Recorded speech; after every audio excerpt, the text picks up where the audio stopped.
Hello and welcome back, y'all. My name is Sai and we're going to be talking about One Piece chapter 10, 39 spoilers. If you cannot tell, I am beaming with freaking joy after reading these spoilers. You have no idea how happy and how vindicated I am after reading these plot points. So if you guys are new here and you don't know how this works, every couple of days before the chapter officially releases, we get a couple of very vague but always true plot points of the chapter. And while these plot points are accurate and they do describe the chapter decently well, these are not everything that happened in the chapter. There's a lot of details lost in between. It's probably missing half the chapter for all we know, but this is just a brief overview of what we are going to expect. And let me freaking tell you, Big Mom, spoilers, by the way, if you haven't realized by now, these are spoilers.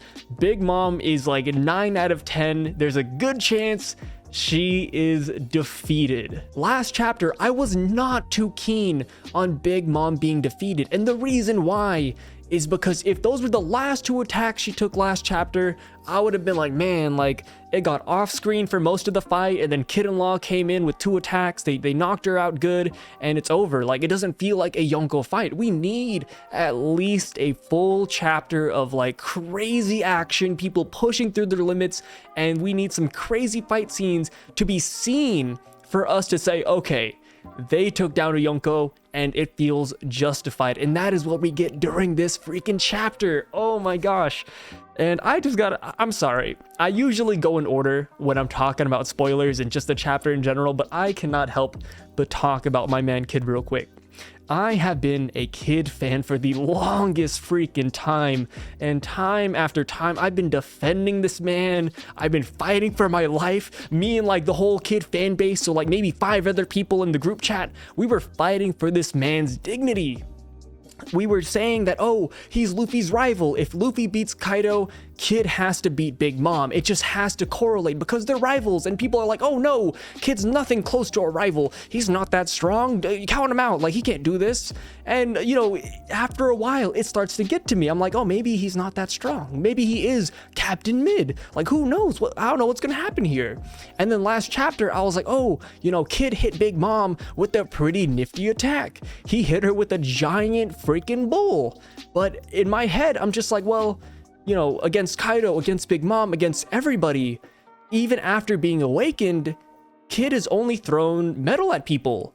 And then lo and behold, I hopped on the One Piece subreddit today, and one of the main articles, it was in the front page was, oh, Kid is not Magneto. Why are you guys expecting him to use Magneto-like powers? I know he has electromagnetism, but he's this brawler kind of guy. He's just gonna hit people with his fists. He's not gonna use his devil fruit.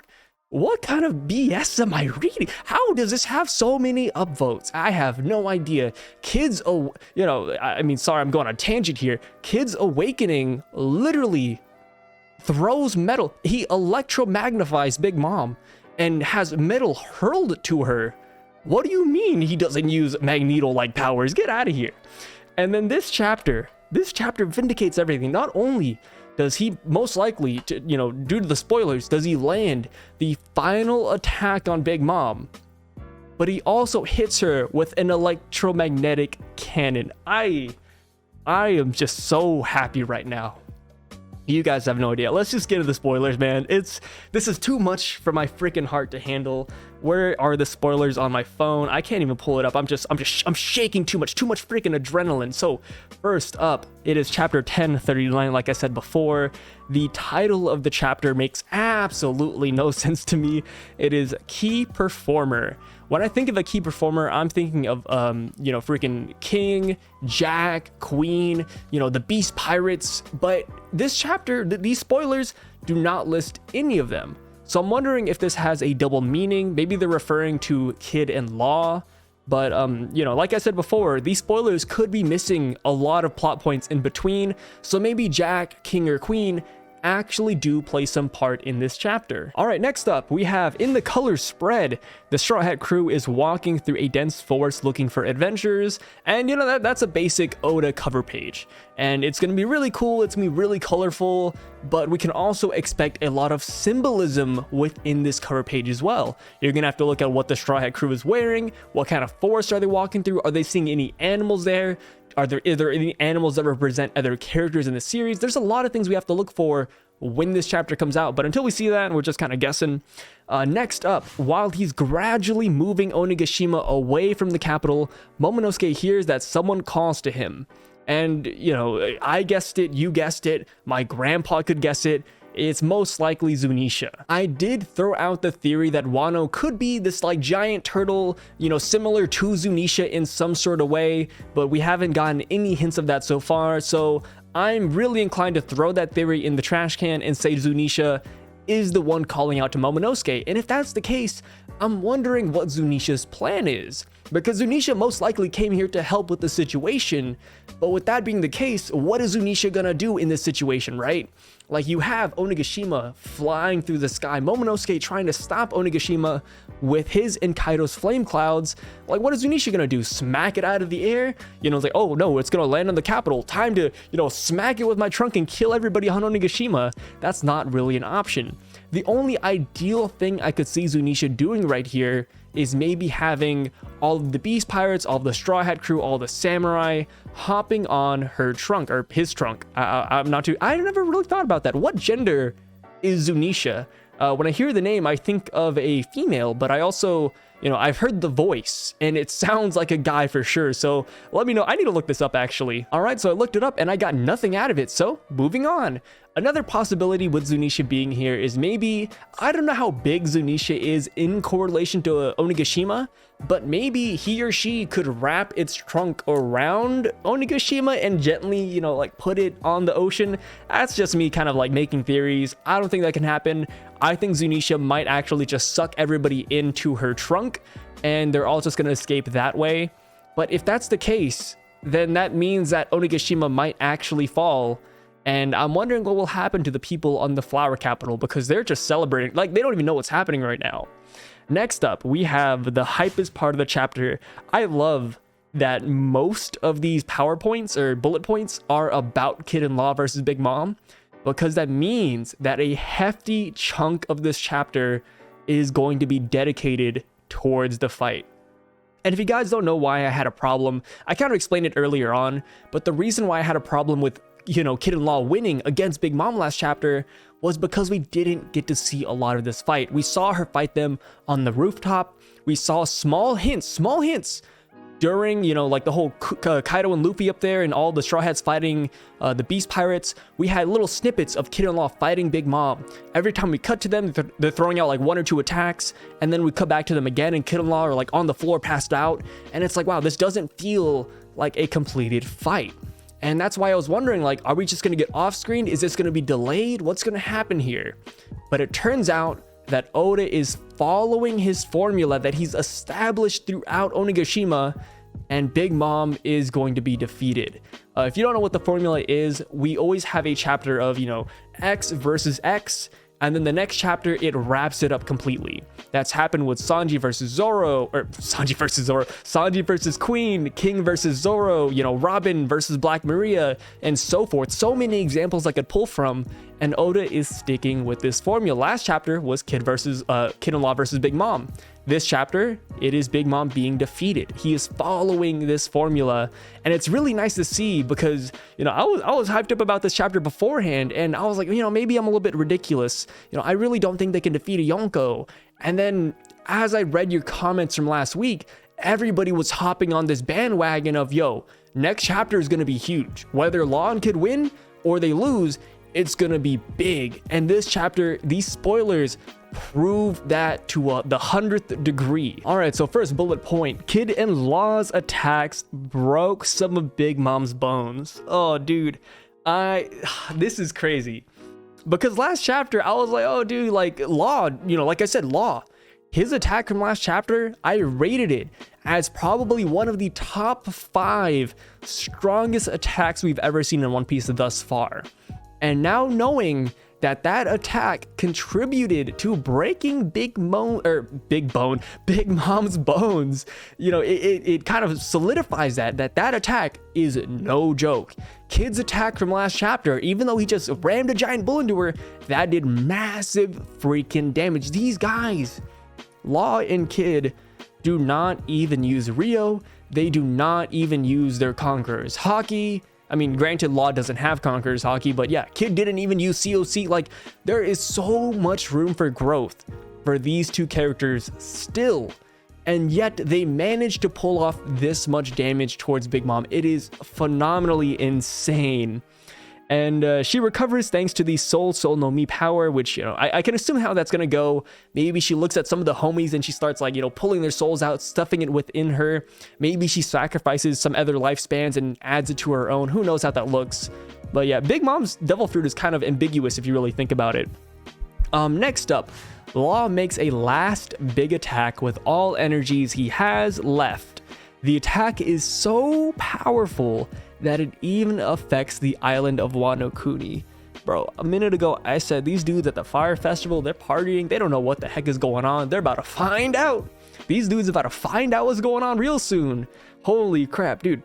Last chapter, Law's attack, the shock willy that caused Big Mom to like lose her freaking eyeballs, and you know the black splatters everywhere on the panel. If that attack was, you know, only within that one room, imagine what an attack like that would do on the grand scale of not only Onigashima but freaking Wano Kuni. That is insane. I'm so excited to see what this actually looks like in the chapter.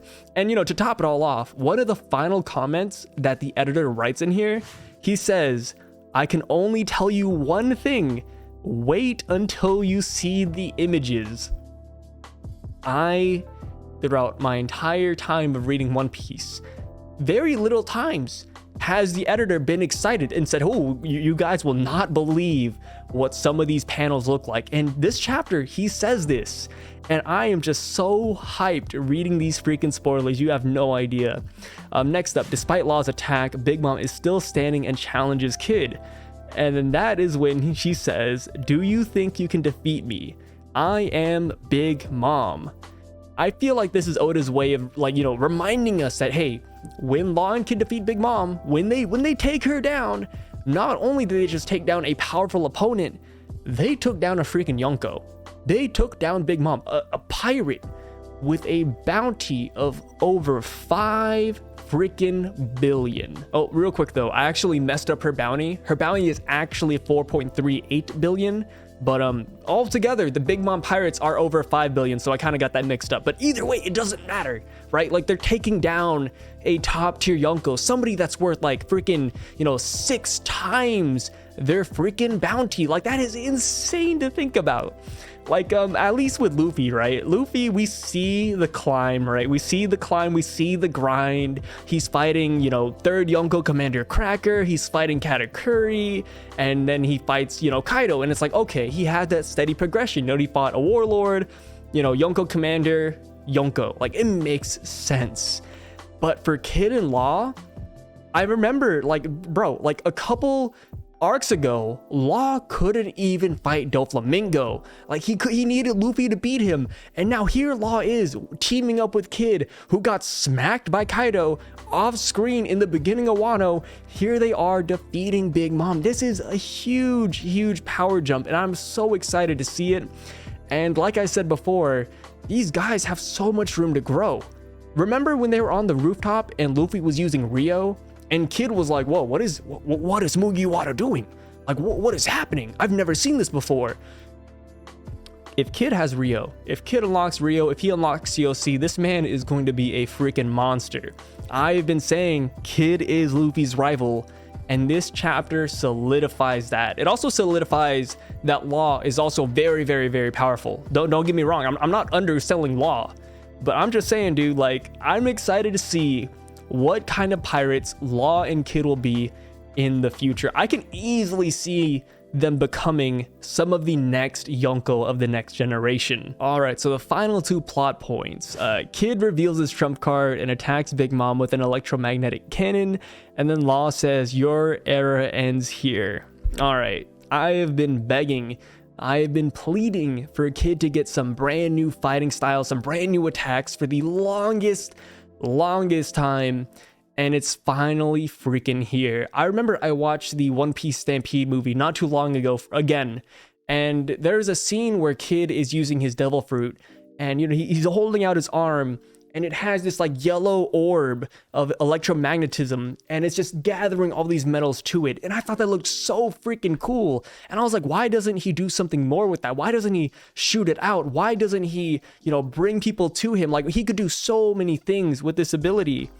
And seeing it in this chapter, seeing that he actually does do something with it, it's just so freaking vindicating, and I'm actually really glad Oda is going this route as well. Another reason why I always wanted Kid to have more fighting styles and more techniques is because if he is Luffy's rival, and Luffy has gear 2nd, 3rd, 4th, and he can change all of his different styles from gear 4th, Kid should have more than just, oh, here's a giant arm, here's, you know, this robot that I'm hitting into you. He needs some diversification to actually compete with Luffy to some degree, right? I don't think Kid will ever beat Luffy, but he'll always be like up there with him, right? And to stay at that level, you have to be significant to some regards.